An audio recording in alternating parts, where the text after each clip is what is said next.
اور محدث اعظم بنا دیا ناصر الالبانی کو، جنہوں نے سوائے تخریج کی زندگی میں کام ہی کوئی سالڈ نہیں کیا ہے.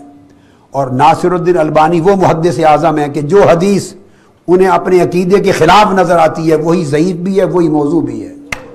بس کل حدیثیں جو ان کے عقیدے کے خلاف ہیں وہ موضوع، وہ ضعیف ہیں. وہ ناصر الالبانی وہ محدث اعظم ہیں.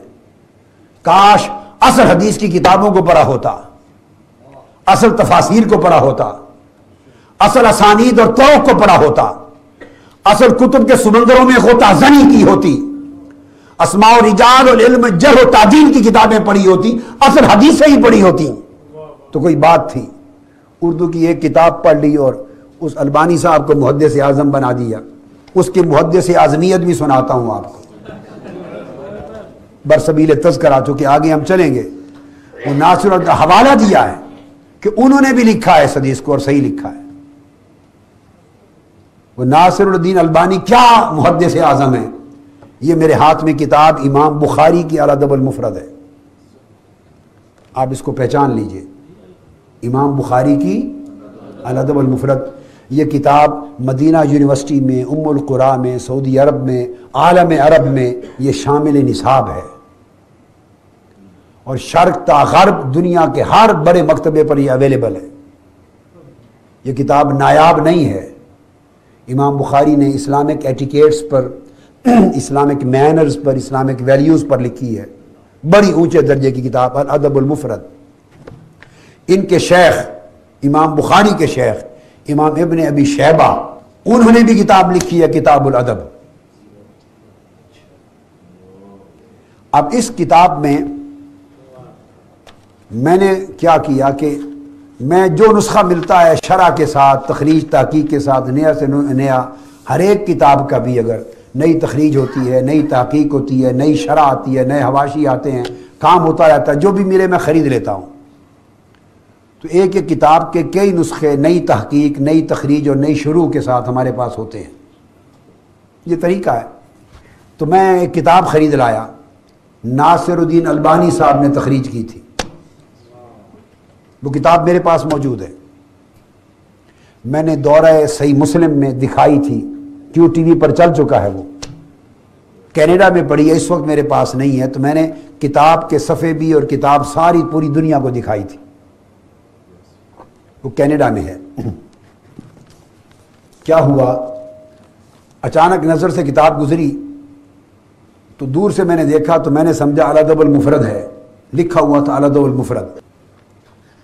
وہ میں نے خرید لی، 3 جلدوں میں تھی. شرح تھی، شرح کا لفظ میری نظر سے گزرا. میں نے سمجھا شرح الادب المفرد ہے کہ کسی نے الادب المفرد کی شرح لکھی ہے. چلو نیا کام کیا، محنت کی ہے. کتاب میں نے خرید لی، میرے پاس ہے، 3 جلدوں میں. جب اس کو دیکھا تو اس کی تخریج محدث اعظم انورٹڈ کوماز میں ناصر الدین البانی صاحب کی تخریج تھی. ہر کتاب پر تخریج کر دی ہے انہوں نے.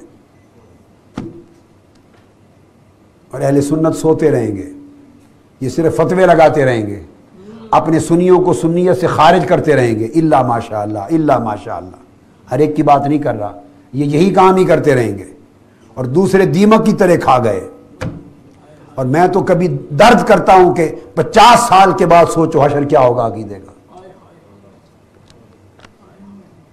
یا آپ شکر ادا کریں اللہ کا کہ اس نے اس زمانے میں، صدی میں تحریک منہاج القرآن کو پیدا کر دیا اور اللہ کی رحمت ہو گئی، اللہ کا فضل ہو گیا. تو ناصر الدین البانی صاحب نے تخریج کی. اب یہ کتاب جو امام بخاری کی ہے، اس میں الادب المفرد نے امام بخاری میں اس کتاب کے اندر 1322 احادیث جمع کی ہیں.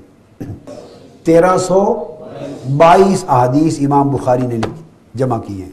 اس کتاب کا آخری حدیث نمبر باب لا یکن بغض کا تالافا، یہ آخری باب ہے. باب نمبر 644 ہے باب نمبر، مگر احادیث 1322 ہیں. آخری حدیث کا نمبر 1322 ہے. اب میں نے جب وہ کتاب کھولی، ایسے ہی نظر دوڑائی، امام بخاری کی کتاب میں سے البانی صاحب نے کوئی تقریباً 400 حدیثیں نکال دی ہیں۔ امام بخاری کی کتاب الادب المفرد میں سے تقریباً 400 احادیث نکال دی ہیں۔ اتنا ہی نمبر کم ہو گیا، وہ 800 اور کچھ نمبر بچا۔ میں نے سر پکڑ لیا اپنا، چکرا گیا میرا سر، جو ابھی تک میرے ذہن میں نہیں تھا۔ میرا خیال تھا شرح الادب المفرد ہے کہ امام بخاری کی ادب مفرد کی شرح کومنٹری لکھی ہے۔ جب میں نے دیکھا کہ 400 حدیثیں نکال دی گئیں تو میں نے کہا استغفر اللہ العظیم لا حول ولا قوت الا باللہ العلی العظیم، یہ شرح تو نہیں ہو سکتی، یہ کچھ اور ہوا ہے۔ میں نے غور سے دوبارہ اس کتاب کے ٹائٹل پہ نظر دوڑائی، البانی صاحب کی تھی وہ، تخریج، ساتھ شرح ان کے شاگرد نے کسی ساتھی نے لکھی۔ جب غور سے دیکھا تو لکھا ہوا تھا صحیح الادب المفرد، یعنی انہوں نے پہلے الادب المفرد کو صحیح کیا، پہلے غلط تھی۔ امام بخاری کی کریکشن کی، امام بخاری کی کریکشن کی، یعنی اس میں پہلے موضوع، ضعیف اور معاذ اللہ سب رطب و یابس جمع تھا، موضوع اور ضعیف جمع تھا امام بخاری میں۔ اب انہوں نے اس کو لکھا کہ یہ الادب المفرد امام بخاری نے لکھی، اب میں اس کو صحیح کر رہا ہوں، یعنی جو غیر صحیح حدیثیں تھیں، موضوع اور ضعیف وغیرہ، وہ سب نکال دی ہیں۔ اب میں نے صاف ستھرا پاک کر دیا ہے، اب یہ الادب المفرد صرف صحیح احادیث پر مشتمل ہے جو امام بخاری نہیں کر سکے۔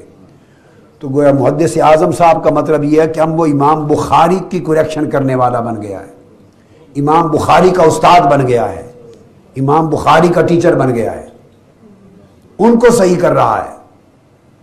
تو خدا جانے بقایا کیا بچے گا، اور اگر یہ عمل جاری رہا تو 50 سال بعد کیا ہوگا؟ اگر ہر کتاب کو صحیح کرنے لگ گئے وہ، تو کیا بنے گا؟ 400 کے قریب احادیث امام بخاری کی الادب المفرد سے نکال دی۔ پھر میں نے صرف نمونے کے طور پہ دیکھا، مجھے سمجھ آ گئی کہ کیا کیا نکالا ہوگا۔ جو حدیث ان کے عقیدے کے خلاف ہوگی وہ موضوع ہے، وہ ضعیف، اس کو نکال دیا۔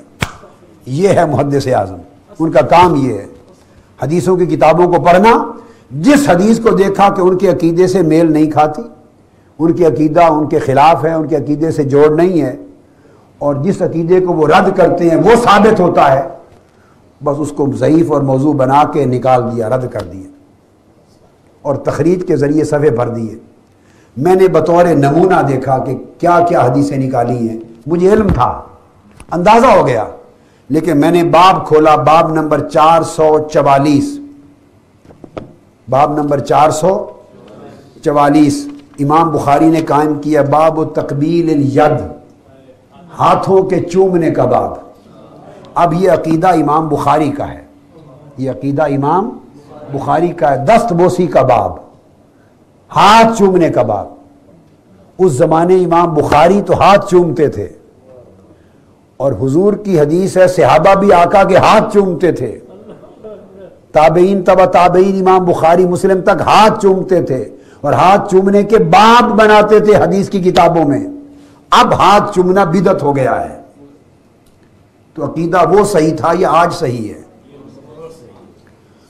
تو یہ باب تقبیل الید ہے، اس میں امام بخاری 3 احادیث لائے ہیں صحابہ کرام کی کہ ہم نے آقا علیہ السلام فقبلنا یدہ، ہم نے آقا کے ہاتھ چومے۔ اب یہ اور ائمہ نے بھی لائے یہ حدیثیں، صرف امام بخاری نے نہیں